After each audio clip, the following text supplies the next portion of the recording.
Welcome, everybody. If everybody could please have a seat, and we'll try to bring in more chairs for those who are standing up, and we have a few more chairs up front. My name is Officer James Savota, and it is truly an honor to serve as your citywide PIP coordinator. It's really nice on behalf of the chief, the whole command staff, and every single officer, every man and woman in this room and across the city. It's truly an honor for you to come to these meetings and get involved and communicate with us and interact with us, because we listen to you, and whatever you have, we network with each other, and this is what our program is all about.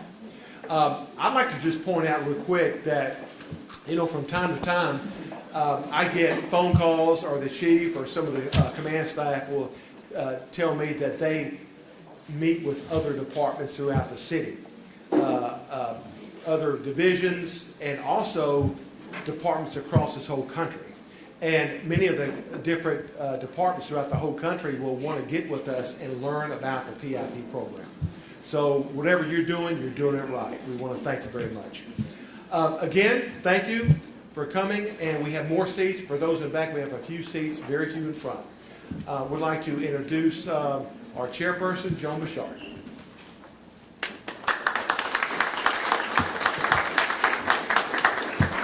Good evening, and I hope everybody made it here in one piece. It's taking a long time traveling, which means Houston must be back to work. That's really good.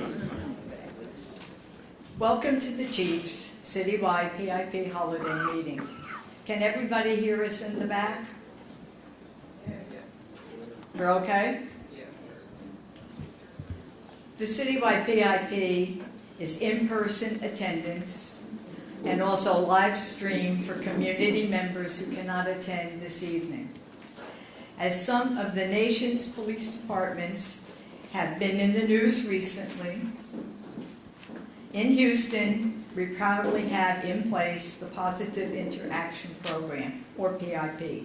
That's to promote a positive relationship with every member of the community. Please don't forget that, especially if you need help. We can take credit for this PIP program success because of your involvement, and you usually go back and you tell your group what you learned the evening before, the day before, and that really is important in your divisional meetings. The goal is to provide all of you a proactive information which you can benefit from and you share with your communities. We will start with invocation by Chaplain Vince Johnson. Good evening, everyone. Good evening. Why don't you just take this opportunity and tell the person next to you that it's such a good experience to be sitting next to them.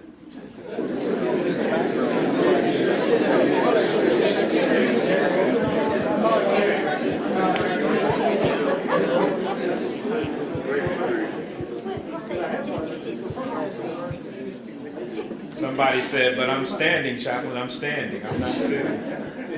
Well, it's been a long time, and it's just good to see everybody back, so let us go to the Lord in prayer.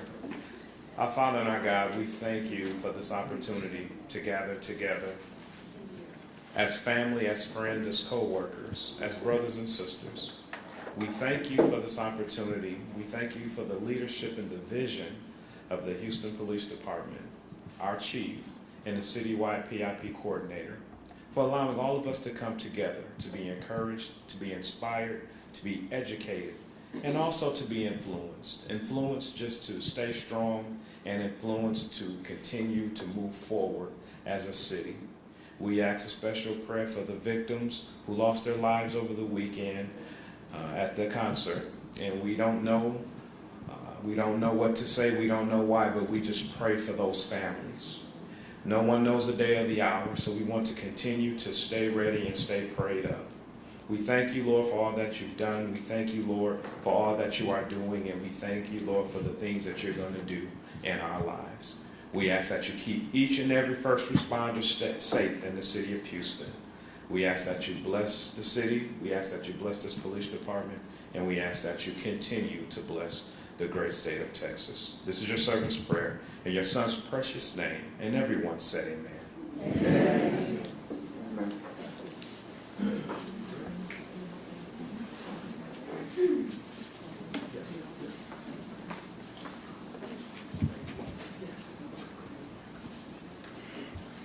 There is this Friday, the 19th, and I hope I'm right knowing that the 19th is Friday. We're going to have a cup of coffee with an officer who has to be dressed in uniform. So if you see an officer, whether you know him or not, grab him and have a cup of coffee with him. You want to talk about something? Do. If you just want to just sit there and be quiet, that's okay too, and just say thank you. But don't forget, that's the 19th, and that's have a cup of coffee with an officer. Recently, communities have discovered this program and have contacted us here in the city of Houston, HPD. And how do you get involved in this program? Well, like me, something happened and I got involved, and I've been here ever since. Yes, it did get resolved, believe it or not. And I know that Officer Sabota is going to talk about one very large city that contacted him about this program. So you're making headlines no matter where it is. The success that we have had has been expressed by the following statement, and this is, we are a dedicated group of citizens and business owners working together with a dedicated chief and command staff, interacting together to reduce crime. And we'd like to thank all of you for your participation to gain the growth and the recognition from other cities and police departments. Officer Sabota has a few announcements, so he will do that now. Thank you, Joan. I'd like to call up a few people for some recognition. Ms. Duracell from the Northeast PIP program, Commander Dell, and also Officer Miles.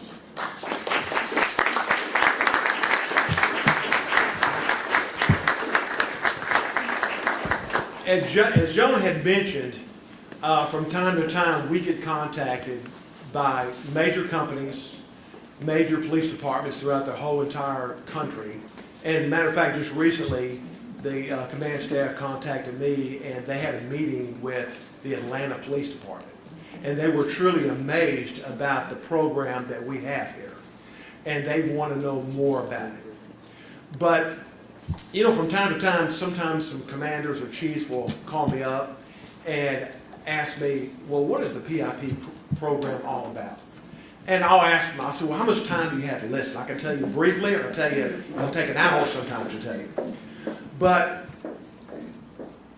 all the time, you all folks come to mind about your involvement into the PIP program. In addition, one person next to me, Ms. Duracell from the Northeast PIP, she has been involved with the PIP program for many years, and we truly honor her leadership, her commitment to the PIP program for many years. Matter of fact, I attended the Northeast PIP last week, and we gave her a couple of awards. She's not going anywhere, she's just making a lateral move. So, Ms. Duracell, I'd like to just call you up and say a few words. Thank you. Good evening. Good evening. Can you hear me okay? Yes. Okay. My name is Enola Darcel, and I'm the chairperson of the Northeast PIP.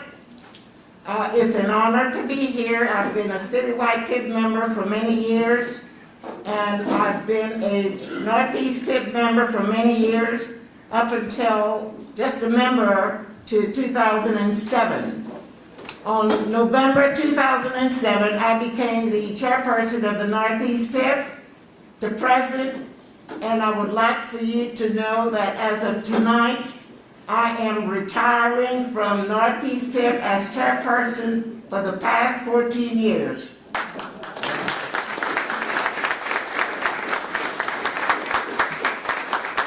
For the past 14 years, I've served under the leadership of many, many wonderful officers. I know you have a different title. Some of you may have a different title this evening, but I would like to acknowledge you and say thank you from the bottom of my heart that it was indeed a pleasure for me to have served under your leadership. If you're present, I'd like for you to say yes, or you may come forward and stand next to me. If not, you may stand in the back. Okay, I will start with, at the time, they were all captains. Okay, Captain Gerlowski, Captain Munden, Captain McKinney, Captain Brown, Captain Gott, Captain Dale, Captain Moore, Captain Freeman, Captain Weatherly, Commander Hatcher, and my present commander, Captain Dale.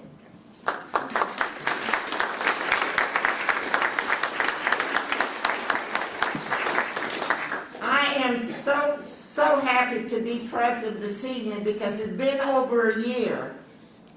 And my little posse and I, we always look forward to the citywide PIP meetings.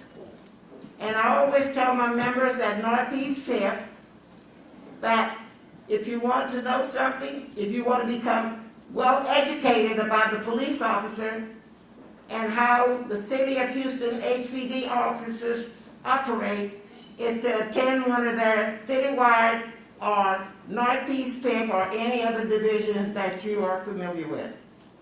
But overall, after 14 years, this month I am officially retiring as chairperson of Northeast PIP.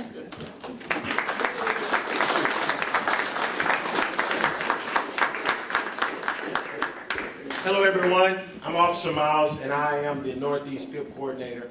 Thank you, Ms. Duracell, and I'll say this in front of everyone. Thank you for all that you've done. I came over and partnered up with Officer Waddy probably about 8-9 years ago, and it's not easy dealing with other civic groups and other citizens, let alone a bunch of other officers, but I want to thank you from the bottom of all of our hearts. Thank you so much.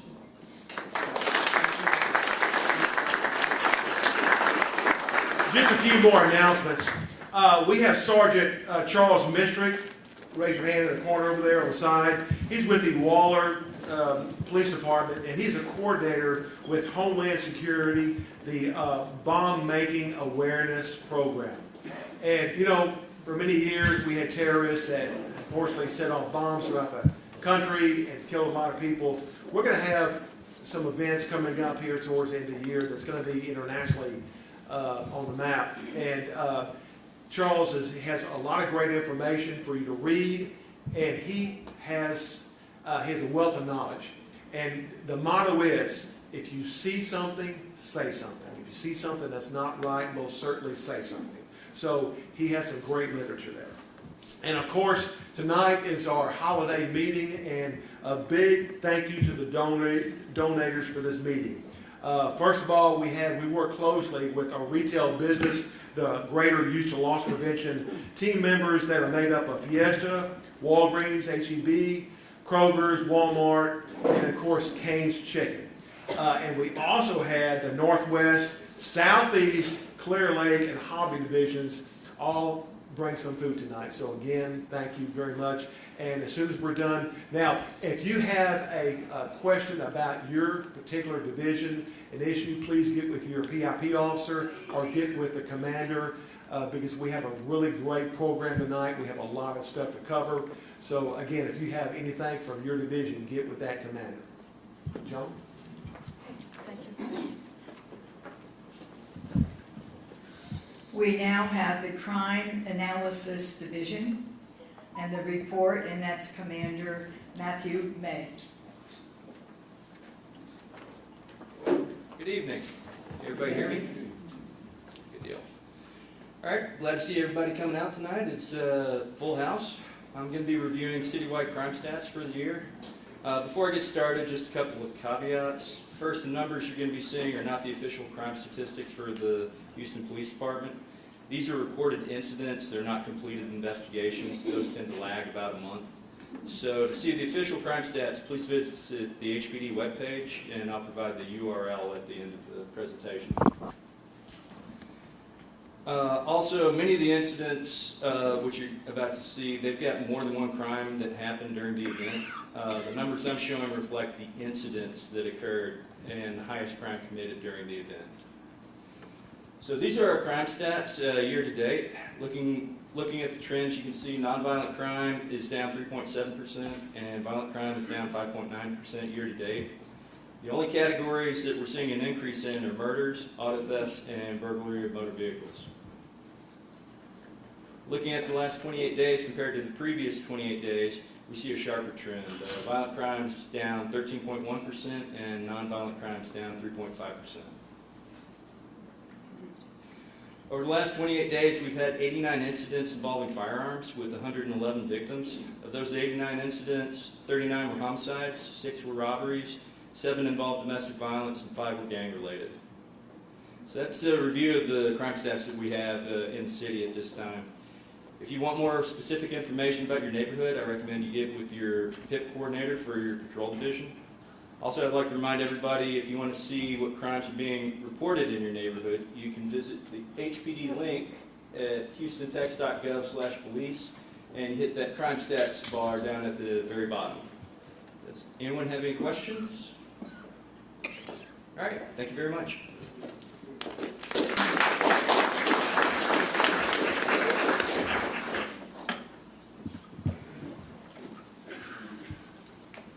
Chief Fender could not be with us this evening, so we have Chief Bashirs, and he's going to take over.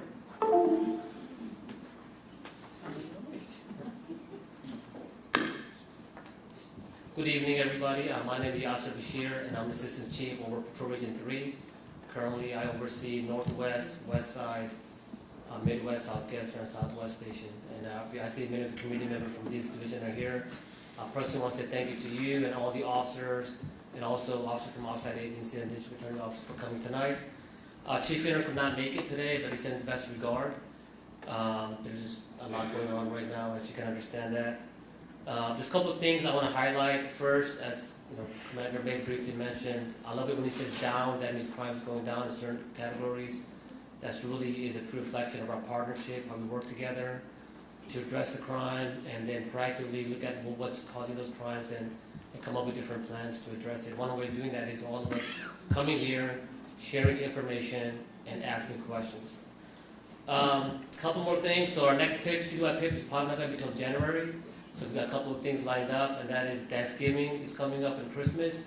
So please take that time to enjoy that wonderful time with the family and loved ones, and be mindful of these holidays as well, because during these times, a lot of shopping areas you'll be shopping at. Just want to provide this quick overview of crime prevention techniques.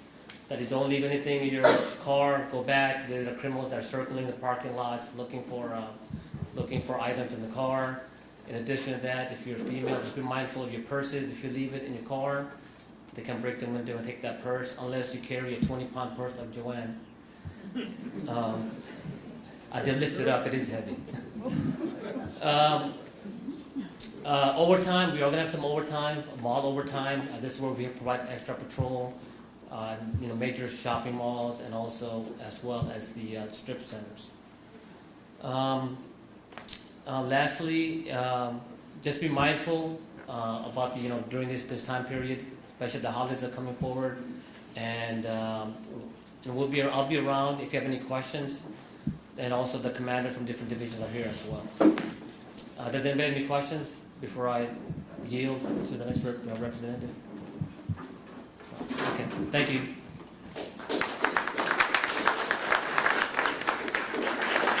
Chief, no questions? I can't believe it.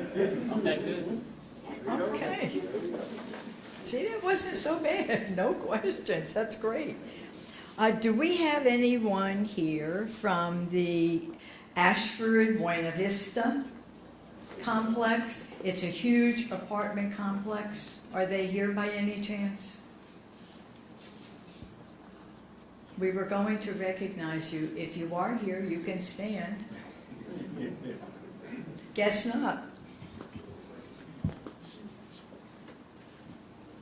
Charlotte Rosette is on next. And this is the COVID-19 Response Outreach, Community, and Engagement Coordinator with the City of Houston Health Department. And I had to read that because I never remember all that. Good job. Thank you. Good evening. Thank you all for the invitation. I would like to say I've had the opportunity to work with a few officers in the room and to work with the PIP program, and thank you all for what you do. You truly all have changed my perspective in the work and the sacrifice that you make. So again, thank you all. Again, my name is Charlotte Rosette with the Houston Health Department Community Outreach and Engagement Division, representing COVID-19 education. One of the things that we do, we look at the behaviors within the Houston area, and what we focus on are behaviors that affect individuals regarding vaccine hesitation. And in order to increase the efforts to educate the community, we provide virtual town hall meetings. And that's why I'm here to talk to you all, to hopefully partner with you all. We can schedule virtual educational town halls just in efforts to educate, not to force any vaccination. The purpose is to also to address hesitancies that may cause harm or discomfort to anyone who's thinking about vaccination.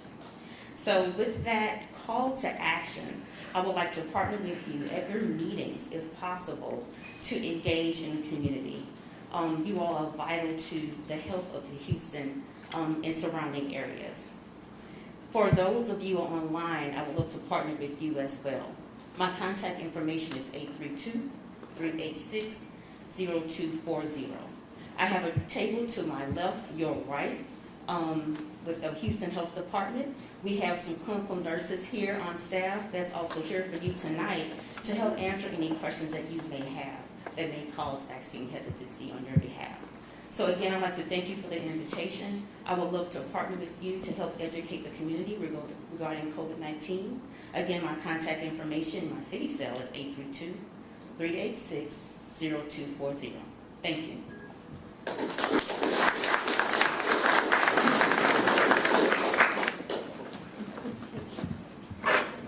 okay, I'll make sure it's all right.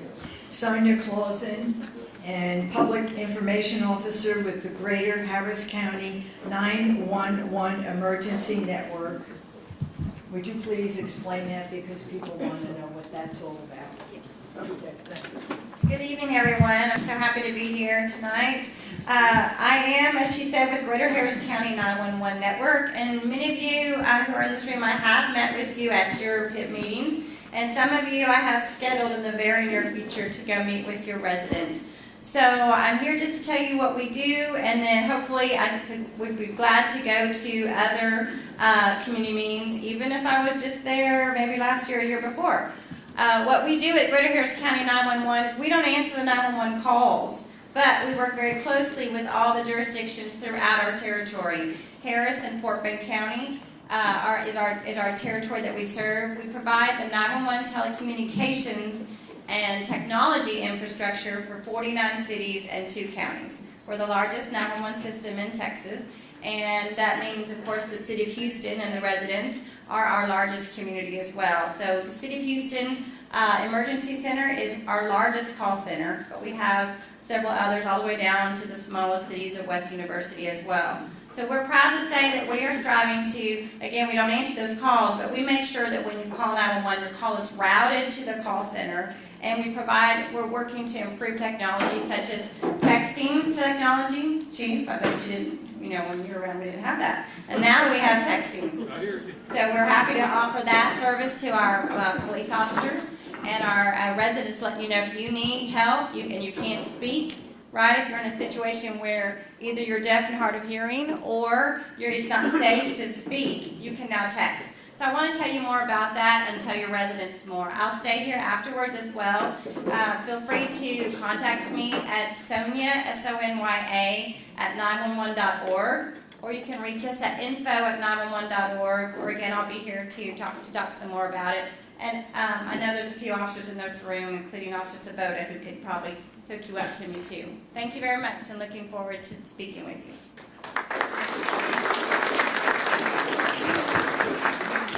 Okay, our feature presentation presentation this evening is a District Attorney, Kim Hogg.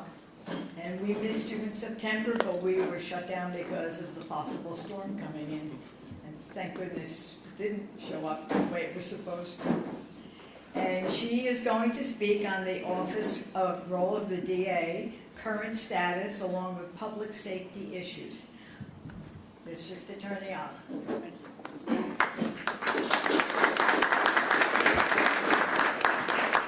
All right, good evening, Citywide PIP. Can everybody hear me to the back?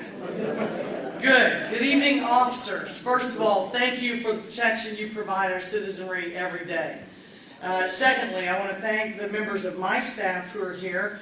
I'm joined by former Chief Brad Bradford, now Special Prosecutor and Police Liaison, also Anna Carpenter of Community Engagement, and our security detail members. It is a team effort, so let me just begin by saying our system is really like an assembly line. You'll see that, but I'm here to talk to you tonight about what you can do as your part in the assembly line to help make a safer county. The state of the public safety, the state of the criminal justice system and of public safety in Harris County right now is that we are in crisis. I've been an attorney for 34 years. I started out at the district attorney's office under Johnny Holmes. I've been the anti-gang director of the city. I've run Crime Stoppers, and I've been a lawyer in private practice. Crime has not been at the zenith that violent crime is right now since the early 90s, late 80s. And so while I'm thrilled to hear that crime is going down, murder's going up, violent crime is up, and I think we're living in dangerous times. And so I want you to understand what we see at the DA's office and what we believe is driving this crime up. It is not and should not be a mystery to the average population. And by the way, thank you, PIP members citywide, for coming. You could be at dinner, you could be at your businesses, you could be somewhere else. Instead, you're engaged with us in public safety, and we can't do it without you. And so if nobody's told you thank you today, I am. Thank you very much for being here, all of you. Also, James Swoboda still, I think, has my cell phone from the early 90s, I'm pretty sure. I do. Joan, I won't put you back that far, but you've had it for a while. And all of you, I just want you to know I've lived in Houston all my life. I'm a native Houstonian. My mother was a kidnap victim in 1962. I understand what crime victims go through and live with. And I think in large part that is why I wanted to become the district attorney of this county. So with no further ado, our mission is dedicated to improving community safety in our community through evidence-based prosecution and justice, equal justice for all. This means guaranteeing a fair process to obtain a just result for the victim, the accused, and the community in every case. I told you, our system is like an assembly line. It begins with you. You call in a crime. You see something suspicious. You have information.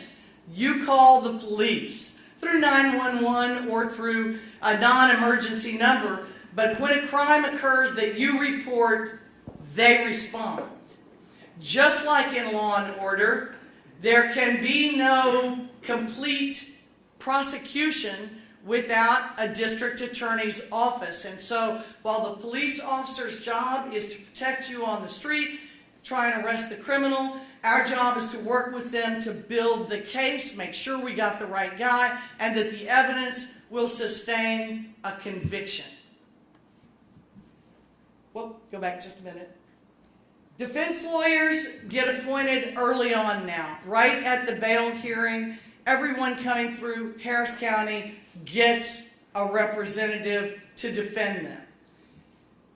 Judges make determination about bail. It is perhaps their most important and significant duty because we're going to talk about the impact that bail and what is called reform of bail has resulted in our community.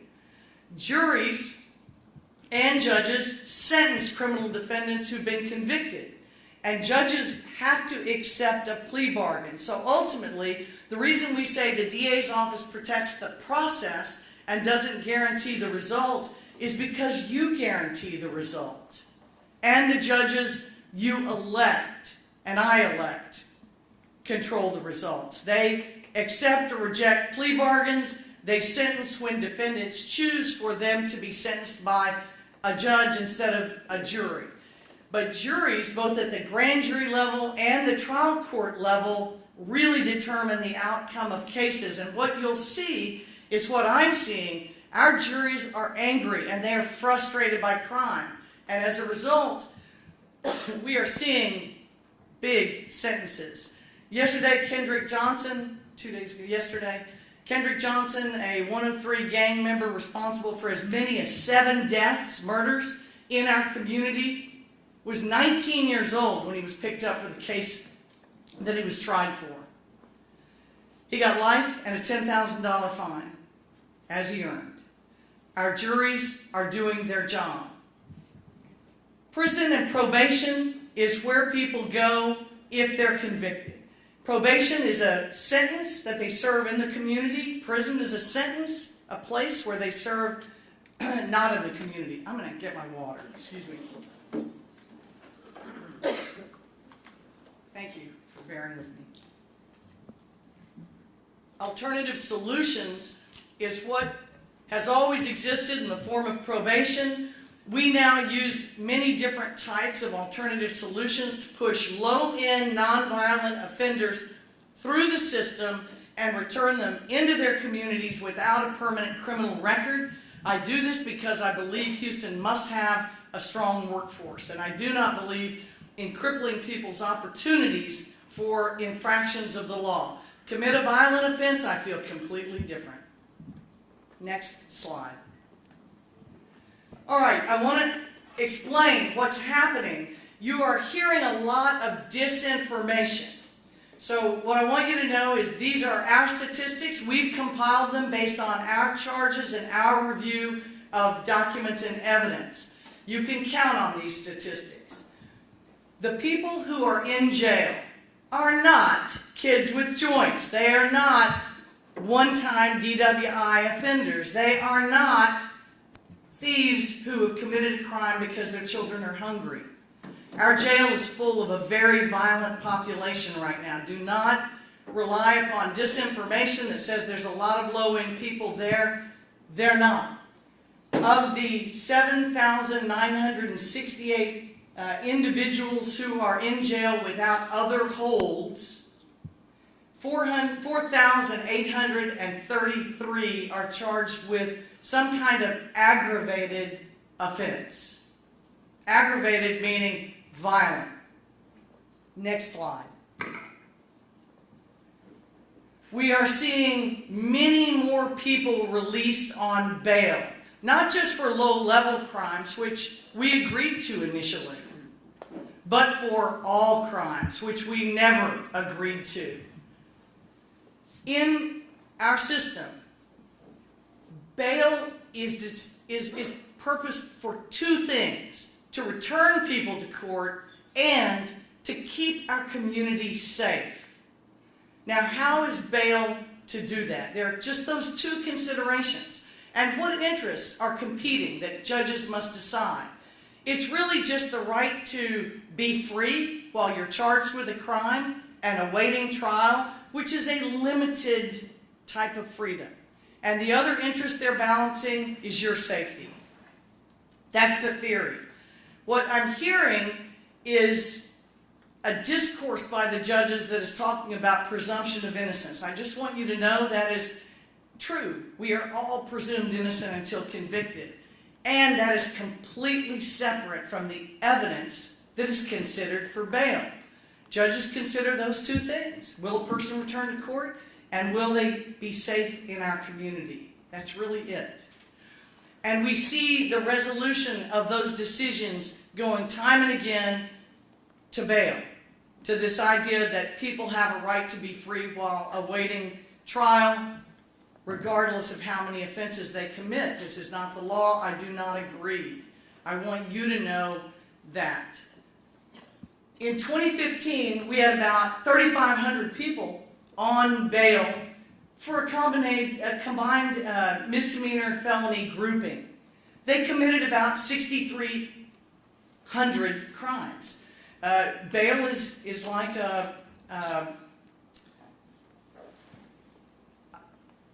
it's not just a balancing of the interest. It's kind of a gamble by the court that they've made the right decision. That's why the evidence that we present them is so important.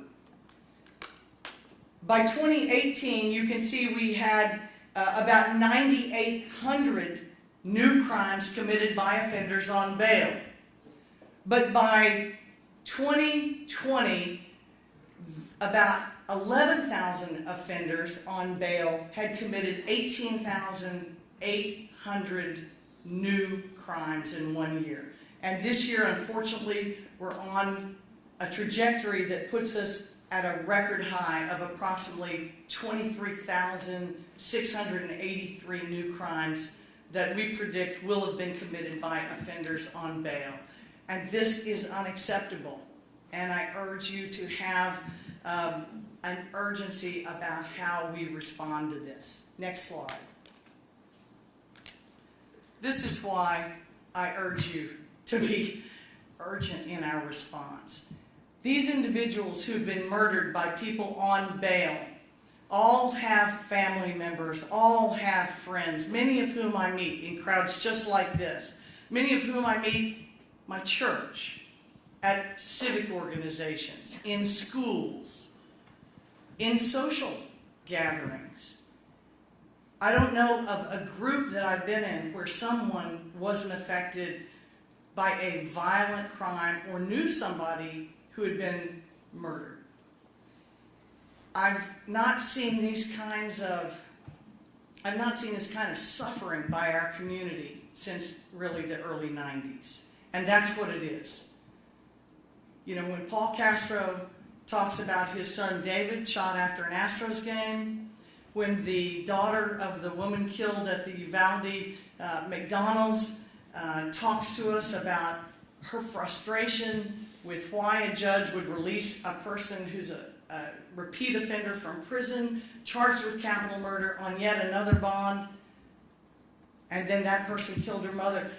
All I can do is listen to them, explain the system, ask for their help.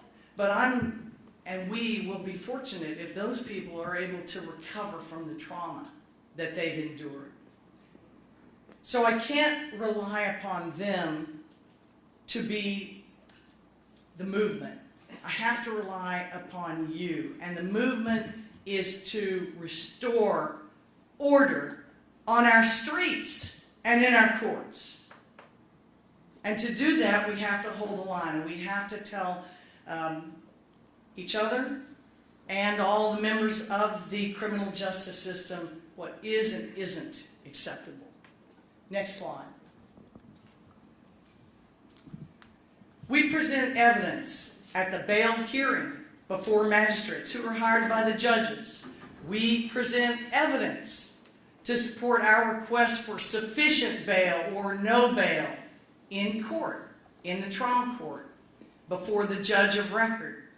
We present evidence to keep offenders in jail at subsequent bond hearings. In fact, the bail process has become where our prosecutors spend a great deal of their time.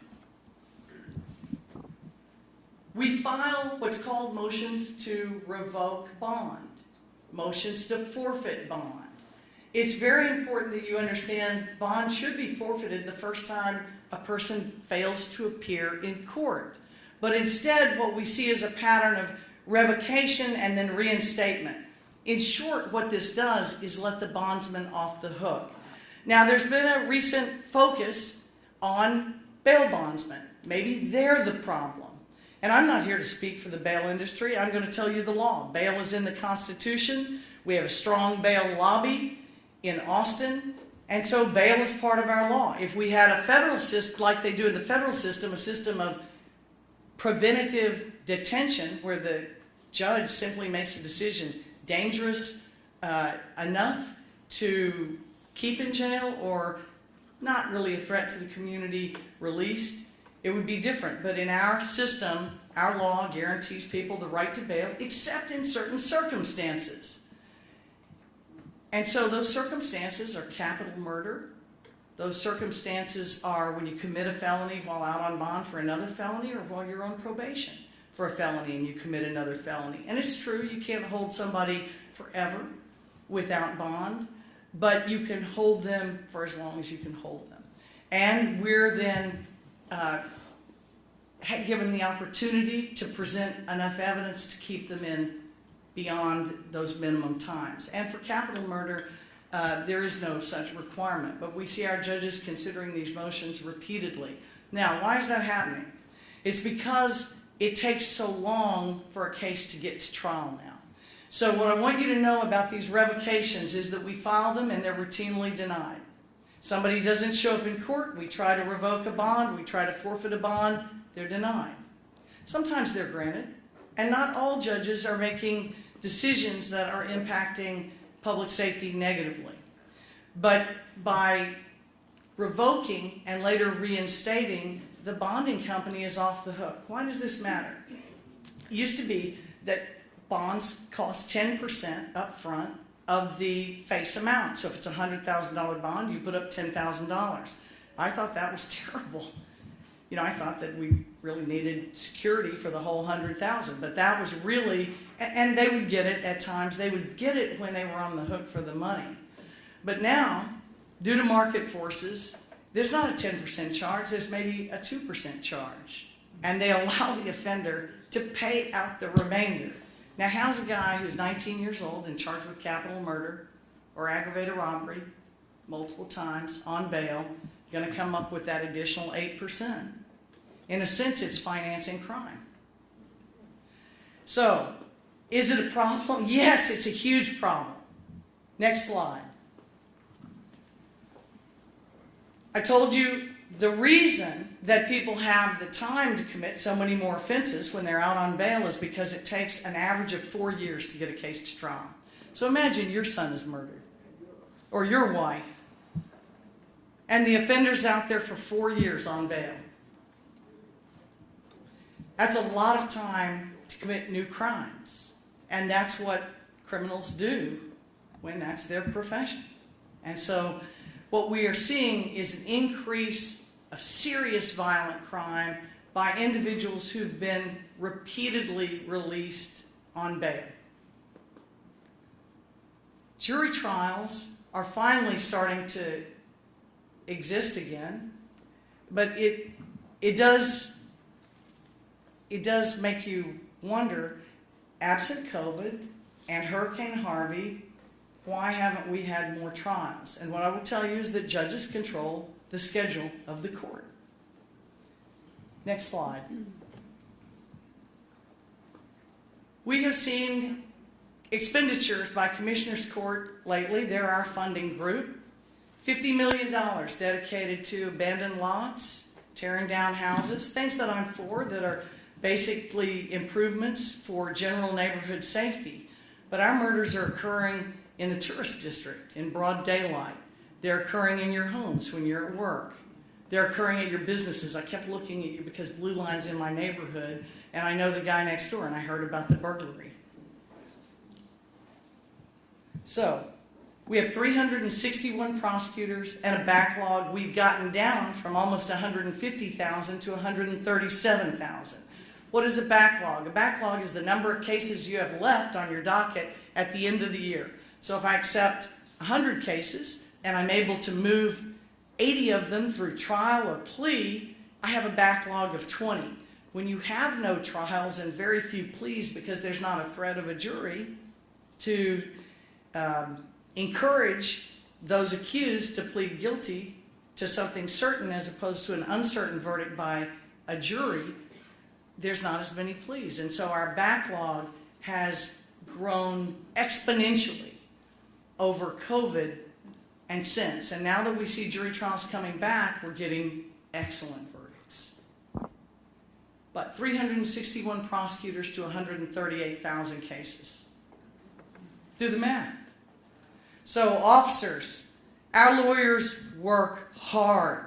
And they have caseloads that would boggle your mind. We've had people simply not be able to stand the pressure of it. And sometimes they're managed by sort of hostile courts. It's very difficult for them.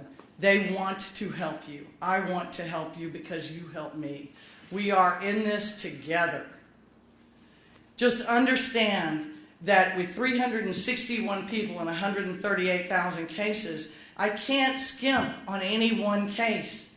Everybody's entitled to individual justice, every victim out there, as well as the accused. And the communities do justice in every case. So with 361 prosecutors, it's going to take longer than it should. And that's underfunding, and I need your help.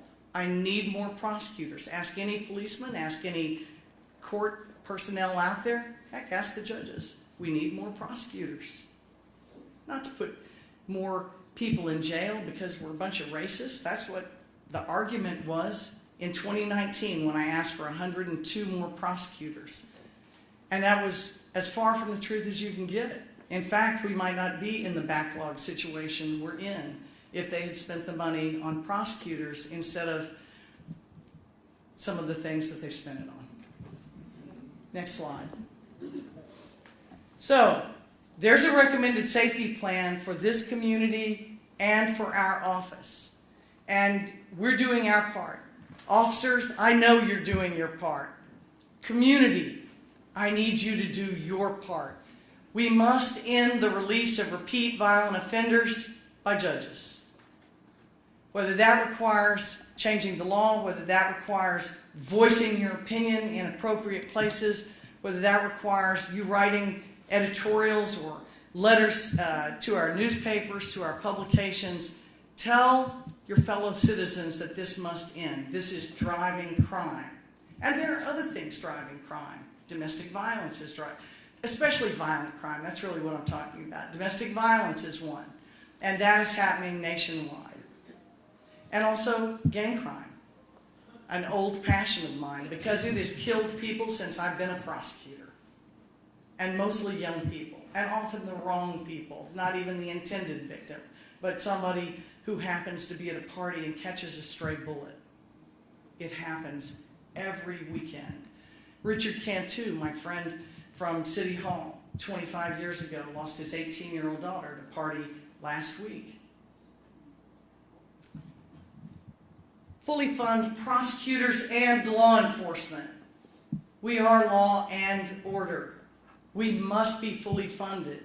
The labs need more funding. Yes, we need more courts.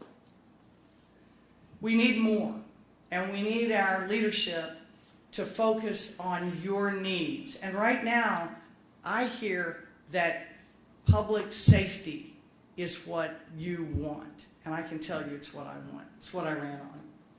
Finally, the courthouse complex was completely flooded in Harvey. It's a terrible building, and it was built in a way that almost invited disaster right in the floodplain. Anyway, it's a mess. 4.5 years later, it's still not finished. Why is that? Commissioner's Court has an obligation to give their courts and judges and prosecutors and police a place to do justice, a courthouse. So, these are 3 simple, easy to remember action items for you, the community. I am everywhere. I am at chambers of commerce. I am at civic meetings. I am in church and other people's churches. I am at my child's events at the University of Houston. I am everywhere I can be to ask people for help on these 3 areas because I just don't see how we can disagree, even in the most disagreeable of times. I just don't see how we can disagree. So make your voices loud and make sure that if you agree with these simple action items, that we work together to get it done. I'm face to face with my friend Gladys House. Some people say misdemeanors don't matter. They matter when DWI kills more people in Harris County than anywhere in the country. They matter when our domestic violence victims at the misdemeanor level become our homicide victims once the offender is released without notice to the victim or us. And so misdemeanors are not all nonviolent, and they are not all low level. Burglary of a motor vehicle, it is epidemic. And I want to do something about it, but I got to tell you, I have to prioritize my resources, just like these people in blue. We have to. And right now, Chief Fenner and I are in hand-in-glove agreement that violent offenders are our priority. Last slide. Follow us.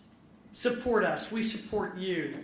Know that we are working hard every day to protect you. Do I want fair courts? I absolutely do. I want a strong workforce.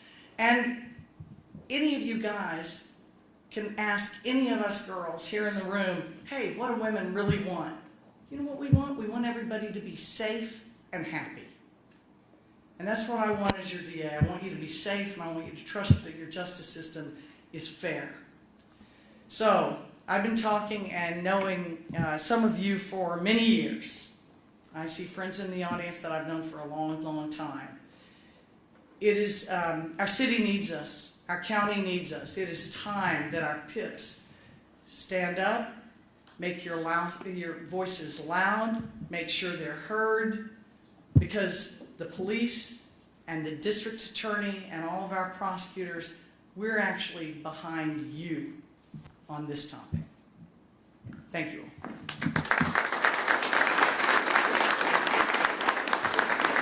Before we finish and eat tonight, I would like to point out another very great PIP group that we have, and I work very closely with them. It's our deaf and hard of hearing PIP group.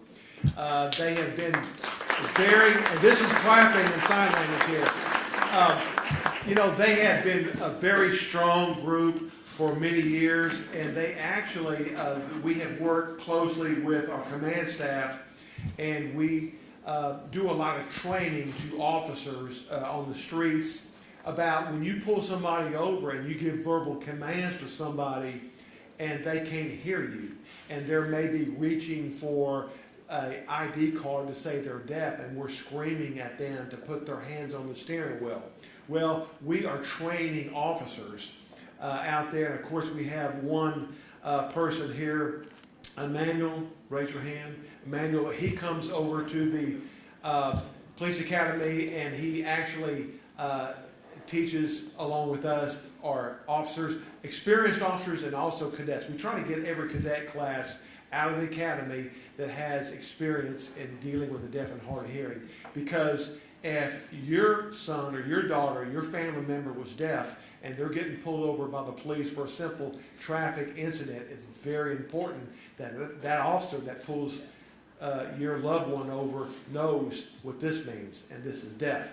And I know here last year, Kim Ogg, she actually invited me, and she brought a lot of the Harris County law enforcement officials, and I had worked with them. And not only HPD, but I like to reach out, because there's so many departments throughout the country that don't have training for officers. So when they pull somebody over that's deaf. So again, thank you. A little shout out to the deaf and hard of hearing PIP. They're very important. We meet with them all the time, and they have a lot of input into the jobs that we do. Joan, you want to finish up? And we have a lot of great food, so I hope you're hungry. So do I.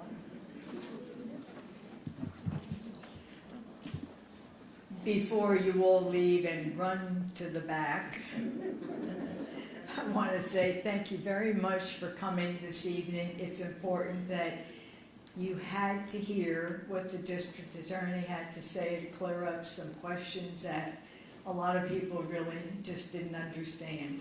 Thank you, we really appreciate that. Thank you, John.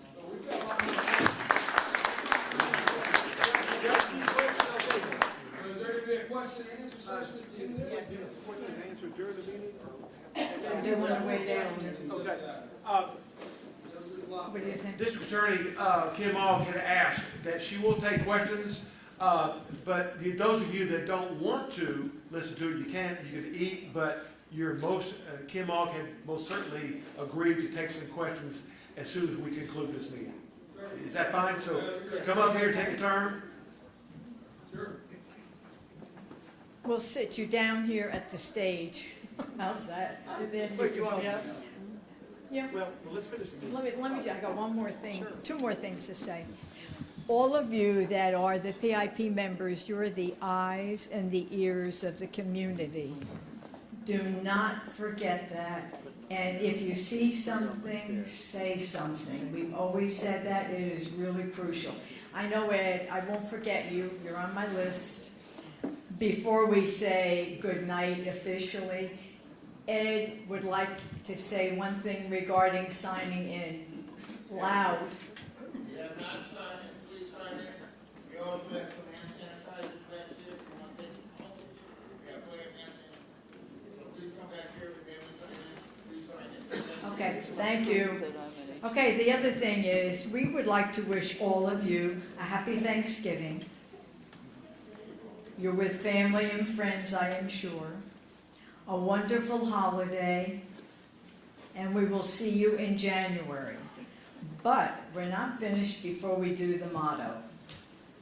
If you have the time, you get involved. If you don't have the time, you make the time. It's your neighborhood, it's your city. Let's be very safe. And crime prevention is also part of that motto. Thank you again for coming, and enjoy the rest of the evening. One last thing, we thought it would be a better idea because some of you may have the same questions, so we don't want to repeat the question over again. And the district attorney had agreed to come back up, so I guess we'll take turns to ask the questions because we don't want to. She may get duplicated with the same question over several times. So, okay. Okay. I feel like Jerry Springer here. Okay, first I'll bring the mic over to you. So, Ms. Otter, thank you very much for coming in and speaking with us tonight. It does appear that you were addressing the biggest question that we have in the room. And so as Houstonians, we're looking at our neighborhood and the perception is that when these brave men and women in blue here go out and make arrests, and we're seeing it, there's not enough of them. We wish there was a ton more of them than there are. But that's a constraint that we all have to deal with, and there it is. And that perception, I think everybody can agree, we could definitely use a lot more of these guys, not less. These are the good guys, and we want people to know that they're the good guys. That being said, there's a lot of different ways. So the perception amongst us is when they make these arrests, these bad guys are getting loose. They're being turned back out onto the streets. They're not afraid of you or them. They're out there. We almost ran over some kid just tonight on the way in here driving an unregistered mini bike down the middle of West Gray with no lights or anything and no, absolutely no fear of being pulled over or anything else. Now, he's probably too young to be messed with, but he doesn't believe that his actions have consequences at all because either we don't have resources, but everybody's got an excuse, and here we are. The perception is that these criminals get loose when they get put into the system, and thank you for addressing that with us. It sounds like you just said, well, it's the judge's fault. Okay. It's not a perception, it's a reality. People who are violent criminals and are being arrested for crimes that we accept, we believe there's probable cause, we accept the crime, we accept the case, we file it, and when they make bail, many times on personal, their own recognizance, no money down, and they are released. I'm sorry to interrupt you, but well, then let me finish. Okay. Bail is a judicial function. If I could fix it, I wouldn't be speaking to you about bail. I would have fixed it. I don't have any authority other than to present evidence. And does it increase people's tendency to violate the law? Of course it does. Has anybody raised kids? I believe in personal accountability, and you have to draw a line and hold it. Well, help us. Let's come together on this and let's fix it. So if it's the judges that are doing this, these judges are elected officials. Where's the list of the most radical, progressive judges that are turning them loose? Because some are going to be more violent, some are going to be worse at that. So we get to vote on this, and we'll get to talk to you about the votes if I get to keep this mic long enough here in just a second. But we get to vote on this, so we very much like to know which one of these judges, or several, or which ones do we need to vote again? Which ones of them do you take violent people to, and they get turned loose the most I often? can answer Because that we can question. fix that. We'd like a list. We all run on our own record. Every one of us in the justice system has a record. Show us the record. Where do we find that? The record is with the district courts and the district clerk, and we tabulate some statistics, but we are not a political operation. We're a crime-fighting unit, just like the police. And so while we gather those statistics, we don't necessarily give our opinion about who's the best and worst. In fact, I have an ethical issue about doing that. I can't criticize judges for certain things. But you can look up people's records, and you can get together and request their records. And I urge you to do that. We definitely like to see that, because if they're the ones that are turning them loose and they're the elected official, we're also having trouble with the fact that in a lot of the neighborhoods, in my neighborhood in particular, when we talk about who voted for who and how did this go, we end up with real challenges, and there's not a lot of faith right now in our voting system in general. So even if we know the records and who we want to be able to vote against or for, we have real lack of faith in whether or not we're going to have that voice heard at the ballot box. And now throughout the nation, as each one of these audits are coming through, we're finding there's a ton of evidence that there may actually be some issues with that. Okay, thank you very much. Okay, we have somebody from our deaf and hard of hearing group here.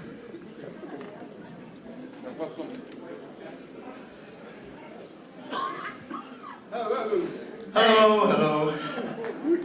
Good evening. And I just wanted to say thank you very much for the comments, and I don't know if you remember, about 2 years ago, we had a meeting in your office with a stakeholder meeting and with the board of the deaf community, and we just wanted to know, so far with the whole process, that we had agreed to a follow-up meeting, but we haven't heard anything yet. But anyhow, I just want to say congratulations, and we would like to know more about the community. We want to be able to work more with you in the community. Thank you. Okay, we're going to take one more question here because I know. Okay. That's not fair. So I have a very simple question for you, actually. That has to do with the fact that you mentioned a lot of things, but to need further explanation. One was the forfeiture of bonds. Yeah. Where does the money go to, number one? Secondly, if we propose everything that you do, which I agree with, we're also going to have to spend money housing these criminals out of state. It's going to cost more money to get everything else. It's going to cost an increase in taxes because we have to pay for it somehow. So even though I applaud you for everything that you've done, the other thing the gentleman talked about, he made a statement about a judge being radical. I don't know who the judges are. I don't care if they're Democrat or Republican, but surely we, as the public here, need to know on their voting how they perform. And that's very difficult to get the reports out of Harris County because of the way the system is developed. So this is what I'd like to encourage you to do. We keep certain statistics, but we are really not much of a record keeper. District clerk is the record keeper. District clerk knows who's been released on bond by which judges, how many, etc. There's really nobody dedicated in the city to compiling the statistics on bail and how judges perform. The Houston Bar Association does run a poll each year. It's being tabulated now or voted on now. So the Houston Bar does issue kind of a report by lawyers about judges, and it does rank them as qualified or less qualified. That's one place. But I would urge you all as a group to determine what statistics you want about bail. What we report on regularly within our office, we'll share. We have to share. We're a governmental agency. So tell us what you want. If we keep those stats, we'll provide them. If we don't, we'll tell you who does. But there's some work in this. There's 38 different judges on the criminal side, 39 now, or about to be. I don't think the last one's been appointed.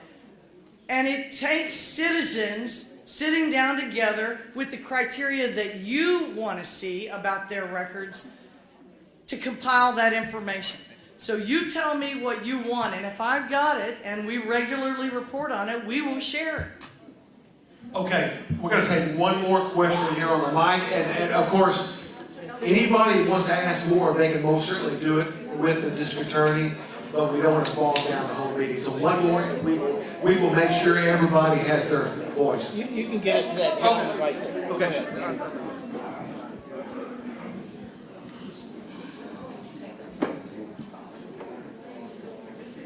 Good evening, DA. When you were speaking about what your role is, you said that before a trial begins, you gather evidence and you present it to let them decide what to do with that evidence? The police gather the evidence provided to us. We present through argument or witnesses that evidence before judges to justify our request for sufficient bail to keep somebody in jail. So when there's a grand jury, do you send the evidence to a grand jury to consider indicting someone or not?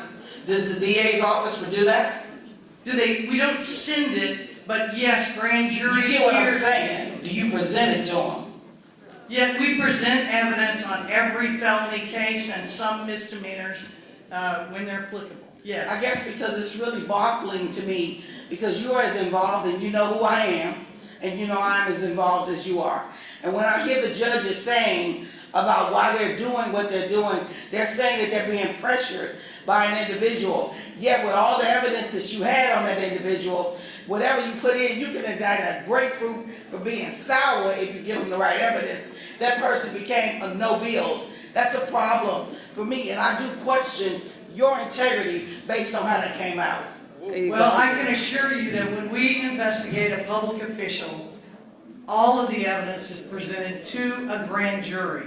That's 12 ordinary people randomly selected. And no, it is not true that the district attorney tells a grand jury what to do. That's unethical, and it's not happening in our administration. The community decides on these cases. And I said at the beginning, we are evidence-based, and we are. And when we're dealing with a particular accusation, we either have enough evidence to support an indictment and gain the confidence of those 12 ordinary citizens, or we don't.